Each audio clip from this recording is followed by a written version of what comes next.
Hi everyone, Aaron here for Zollotech, and iOS 18.4.1 released to the public a couple days ago, and iOS 18.5 Beta 2 released earlier in the week as well. But there's even more to talk about since the iOS 18.4.1 is out what's new video.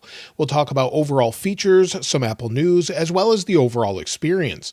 I've been using them on the iPhone 16 Pro Max and iPad Pro, and we'll take a look at your experience based off the YouTube community poll or post, where there's over 9,000 votes or almost 10,000 votes and 141 comments. I've gone through all the comments to determine what the overall experience is like on both versions, as well as battery life, and we'll read some of your comments toward the end of the video, so be sure to stick around for that. Now, earlier this week, Apple actually released some new Beats accessories. This was a bit of a surprise, so if we go to the Apple Store app, you'll see that we have some Beats accessories here. So if we go into them, we have USB-C to Lightning and USB-C to USB-C cables. They're $18.99. They look pretty good, and I haven't checked them out myself, but I think it's odd seeing Beats get into the overall Lightning accessories as well as USB-C accessories and cases as well this year. I'm used to them just having headphones. Now, it seems Meta is blocking Apple Intelligence. It's not available in apps such as WhatsApp, Facebook, Messenger, and others, and you can't activate it there. It's simple enough for them to add it in the code just to have them allow it in there along with Genmoji, but it looks like they're actively blocking it, and so maybe that's something they've decided to do, or they just decided not to add it. Let me know what you think of that, though. Apple also launched a new Earth Day promotion in many countries this week. It runs through May 16th and is in the United States, Canada, Australia, Germany, and many more. Apple will give you up to 10% off qualifying devices when you recycle eligible devices such as AirPods, AirTags, and other devices in store. You have to visit a physical store, though, in order to use the promotion. Apple also has a new activity challenge this month. This is to celebrate Earth Day, and you can win awards by completing a 30-minute workout. So you'll see it here on Mac Rumors. You can win the award for this, and you'll see there's a few different stickers that you can place in messages and other places as well. Now, Apple continues to update its ads and billboards by removing the mention of Apple Intelligence. On their website, they've even changed their slogan, so if we go back here, you'll see if we go here, it just says Built for Apple Intelligence on many of their devices, instead of saying Hello Apple Intelligence, where many of the features have been lacking. So this is a bit odd since it's built for Apple Intelligence, yet devices such as the iPhone 15 Pro run on it just fine. So that's sort of an odd statement, but I think it's better than Hello Apple Intelligence. Apple is working to improve Apple Intelligence as they've had many issues with it, and this week they explained how they're working to keep information private, but also train their AI models. Apple posted more information about it. You can see it here, where it says Understanding Aggregate Trends for Apple Intelligence Using Differential Privacy. You'll see more here where they're saying improving Genmoji, and it's a long article. I'll link it in the description if you want to check it out, but it's for improvements overall, such as improving text generation with synthetic data. So lots of different information here if you're interested in AI. When it comes to new features, well, iOS 18.5 Beta 2 doesn't have a whole lot in it, but there is something new that they're describing. Just like every time this time of the year, we have new Pride wallpapers. So if we go into Wallpaper here, within Wallpaper, if we scroll down, we have things such as Unity and Pride updates will be here soon, probably with Beta 3. I also would like to see them include all of the older iOS version wallpapers here, not just collections, but maybe have it go back from iOS 18 to iOS 17 and older ones. Let me know what you think of that, though, in the comments. Now, one thing we still haven't seen is battery intelligence. This was in the code of iOS 18.4 and possibly earlier, where you would charge your device, lock it, and then it would just tell you how much time there is left to finish charging. I'm not sure why they haven't included this. We have the great features such as standby, so if it locks here, we just lock the device. It should go into standby mode when charging, and it's a great addition to features. Why they can't tell us how much time is remaining, though, is a bit of a mystery. Hopefully they add this in the future, but don't make this an exclusive feature to things such as iOS or iPhone 17, rather. That would be a bit of a disappointment. And speaking of iPhone 17 and iPhone 17 Pro, information continues to trickle out as far as the overall production is getting ramped up and the designs are finalized. A new render this week from Kane to Kane Tweets shows what an iPhone 17 Pro could look like with its camera tray on the back if it's color matching with the body. There's been some different leaks that say that it's going to be color matching like it currently is, or maybe it will have contrasting materials like we currently do. Either way, we'll have to see the final version once it releases to know about that.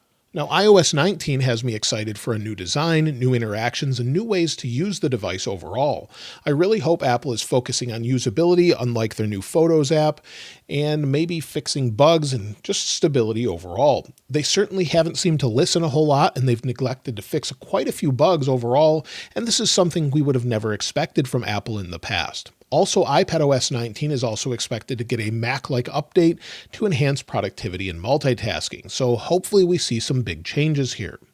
Apple has for a few years now refused to acknowledge multiple issues with iOS. This could be because they were just having difficulty fixing it, maybe fixing the underlying code of iOS 19. And while they often release updates like iOS 18.4.1 to fix a singular issue like Apple CarPlay, they still don't fix all the little issues that we've been mentioning on places such as Apple Forums, Reddit, Mac Rumors forums, bugs in videos like this, and from many more. It's as if Apple has lost touch with what was once the benchmark and how updates were done. So I really hope they change this up in the near future with iOS 19. Now, Apple released a few different things this week. Of course, the updates we've talked about already, but also the Safari technology preview. They release one of these every couple of weeks, and you'll see the latest version is 2.17. It was released on April 16th and is available for macOS Sequoia and macOS Sonoma with the latest updates in technology if you want to check it out. They also released Apple Devices for Windows Update. It's got a long serial number at the end of it, but they did release that. And of course, we're waiting for the next betas. iOS 18.5 Beta 3, I would expect to be as soon as this coming week. Apple probably will switch to a weekly schedule like they normally do around Beta 3. However, they could wait until Beta 4. Either way, I would expect maybe 4 to 5 betas with a release candidate around the 5th beta or so, and a public release probably in early May. That's what's been long rumored and seems to be likely. iOS 18.6, of course, would be after that, and we know that's already in testing, and of course Apple's working hard on iOS 19. We expect to see that for the first time on June 9th with a public release typically around September, around the iPhone 17 launch. But again, June 9th we'll see Beta 1, public betas usually come a couple weeks later, and that's what we can expect for now. So I would expect all of those things very soon. Of course, Apple's very focused on the next releases. As far as the iOS 18.4.1 experience, well, overall, it's been pretty good. Apple actually heard us a little bit and fixed one issue with Apple CarPlay and another without telling us we'll talk more about later. It seems to be smooth overall, apps are functioning as you would expect, and in general, things are working like you would expect. Things are snappy, smooth, and in general, very good. They fixed CarPlay, they fixed most of the micro stutters. Only a couple people say they've returned, whether that's in first-party apps or third-party apps, and most people are saying that it's quite good. Just going into certain apps such as settings or going into third-party apps seem to be very good, whether it's scrolling, going into other things, just seeing how it works in general seems to be pretty good overall. Not perfect, but generally better than before. There's some blank icons that are showing up for some people for whatever reason. I would recommend just pressing and holding, customizing a little bit, going back out, and it seems to fix that. There's also some odd touch bugs again for some people. Maybe sometimes when you're placing a phone call, it won't respond. I've seen this a little bit even in the beta with iOS 18.5 where you're trying to do something and it doesn't respond. Close out of it or lock the phone, unlock it, and it seems to resolve that issue. So definitely some odd bugs.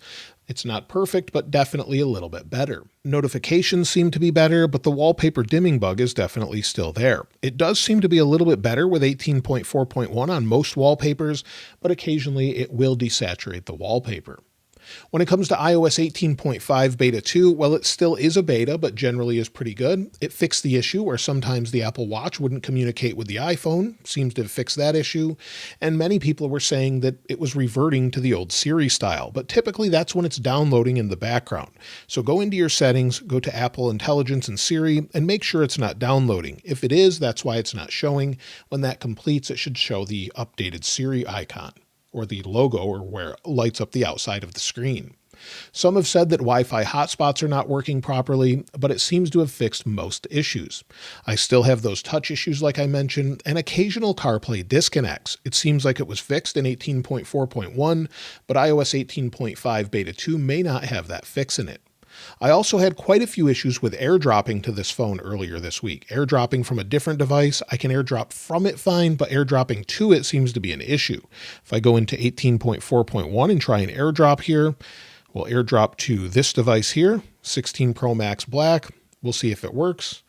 And of course it works when it's on camera, but in general, it seemed like it had quite a few issues. I tried restarting the phone and it didn't fix it. When it comes to performance, well, performance, like I mentioned, is overall pretty good with both 18.4.1 and 18.5 beta 2. Scrolling is smooth. Of course, this doesn't really show a whole lot, but ProMotion seems to be fast like you would expect. And things such as just going into apps, going into music, you'll see is generally what you would expect. We're just waiting for the internet here. That can vary depending on your internet speed. Going into things such as the camera, which is critical, seems to be fast. Switching modes. No real issues as far as performance for me, but it will vary depending on the device, of course. As far as overall heat and thermals, well, after a couple days, both of them have stayed nice and cool. So let's go ahead and take a look. On iOS 18.5 beta 2 on the 16 Pro Max, we're at about 31 degrees Celsius. And on the 16 Pro Max running iOS 18.4.1, we're at about 30 degrees Celsius. So pretty good overall. They're running about the same. Unless you're running intensive tasks, they seem to stay nice and cool overall. When it comes to battery life, well, there is great news. Apple has finally done it, and it's the best yet, according to many of you. In fact, I went through every comment, like I mentioned, and with iOS 18.4.1, 89% of you say that it's better and fixed the issues with iOS 18.4, or that it's the best yet. This is a huge improvement compared to what people have seen, and this is only after 2 days, so it could still be processing in the background, but many people say it's better. So 89% is the best I've ever seen so far. Let's take a look at what one of you have said as you actually sent me your battery life, and then we'll take a look at 18.5. Thanks to Abhishek for sending in his battery life on iOS 18.4.1 on an iPhone 11 Pro Max with 77% battery health. He had 2 hours and 28 minutes of screen on time, 23 minutes of screen off time, and used about 45% of his battery. It varies day to day, but this is definitely better than before, as the day before, 3 hours and 56 minutes of screen on time and about 55 to 60% of the battery. Definitely very good for this device. Thanks to Victor for sending this in on a 14 Pro Max with 84% battery health. He had 4 hours and 58 minutes of screen active time, 11 hours and 35 minutes of screen idle time, and used 100% of his battery. You'll see on 18.4, he used about 100% and had 3 hours and 43 minutes. So it's definitely an improvement. It jumped up by about an hour and a half or so, depending on the day and depending on what he was doing. Now on iOS 18.5 beta 2, I've been using it full time on my main device here. We'll take a look at battery health. I'm at 100% capacity with 176 cycles. If we take a look at the last 10 days, yesterday I used it the most with 5 hours and 17 minutes of screen active time, 3 hours and 53 minutes of screen idle time, and used about 90% of the battery. I would say it's better than before, but still not great. 3 hours and 9 minutes the day before, but if we go back to when we had beta 1, I was only getting 3 hours with 100% use, or almost 100% use. Now I'm getting about 5 to 6 hours. So much better, not what it should be, and it would be much better if I wasn't on the beta though. When it comes to benchmarks, let's go ahead and run Geekbench 6 and see what we've got. From left to right, the first three devices, we have iOS 18.5 beta 2 or iPadOS 18.5 beta 2, and then the device on the right, the 16 Pro Max, we have iOS 18.4.1. Overall scores are well within the margin of error, 3,472 for single core, 8,573 for multi-core. Compared to what we've had before, they're very similar to iOS 18.4, and basically you would expect similar performance. The same is true with iOS 18.5 beta 2, a little bit less, but that's typical of betas, and you can see that here. With beta 1, the overall scores were very similar. We may have bumped up just a little bit. Now, as far as the overall experience and what you had to say, let's go ahead and take a look at some of your comments. Zach Z779 said, iOS 18.4.1 on my 15 Pro. So far, everything seems smooth. Wireless CarPlay doesn't randomly disconnect anymore in my BMW. Battery life seems a bit better than on 18.4, but it's negligible. Overall satisfied with 18.4.1. Chris Palmer 4983 said, I've been using iOS 18.4.1 on my iPhone 16 Pro. Battery life has been good. The standby battery drain has been improving. I easily get most of the day battery life with moderate use. Lately, with heavy use, it's a much different story. I'm looking for a charger much sooner than I should be, as I expected would be the case if the AI features began rolling out. However, we still don't have any of those that would be useful or power hungry, so go figure. Matt Rayner 0611 said, 16 Pro on iOS 18.4.1. It's super smooth, no issues with CarPlay disconnects so far. Battery life is good, however my HomePod minis will disconnect, then reconnect right away when using using AirPlay via my iPhone sometimes. Other than that, no issues. Dentist KK said 18.4.1 on 16 Pro feels much better. Micro stutters, CarPlay issues, and other issues seem to be fixed. Screen on time is around 6 to 7 hours. Hopefully it stays that way over time. Willie Seth 740 said, I've been using iOS 18.4.1 on my 15 Pro Max, and the UI seems a bit faster than the previous version. So far, I haven't experienced any stuttering or glitches. ProMotion finally seems to be able to reach a 120 Hz refresh rate. Connectivity issues have been fixed for me, but my battery life remains the same. It's possible that the system is still processing in the background, but I hope it improves soon. Paul Evers 3538 said, Hey Aaron, I'm using iOS 18.4.1 on my iPhone 14. So far, everything is working very solid so far. The bug fixes are working really well, and I haven't had any issues with CarPlay. When it comes to overall storage on iOS 18.5 and 18.4.1, let's go ahead and take a look. We'll go to iPhone Storage, General, and then iPhone Storage. They should be about the same. Some people have said it varies depending on Apple Intelligence, but you'll see iOS 18.4.1 is taking up 19.23 gigabytes, where 18.5 Beta 2 is taking up 18.65. The difference here seems to be mostly Apple Intelligence with 6.28 gigabytes compared to 6.87 gigabytes. But that can vary greatly depending on what you're using, Apple Intelligence with writing tools and other features as well. But overall, it seems to be about the same. Now, I'm sure Apple's hard at work at iOS 19 at this point and seems to have maybe not listened with iOS 18. We've been talking about bugs and issues for years, and many of them have gone unresolved. But it's nice to hear them listen with Apple CarPlay, as I'm sure that affected them as well as they're using it. But Apple CarPlay, battery life improvements are great, but I would love to see all of the other little issues bring back what iOS used to be, where it was super smooth, the overall experience was trustworthy, we could install an update, get some new features, and have a great experience overall. I really hope iOS 19 brings that as well. So that's everything with iOS 18.4.1 and iOS 18.5 Beta 2. Decent updates overall, and hopefully we see even more of this with future updates as well. Let me know your experience in the comments below, and of course I'll link this wallpaper in the description like I normally do.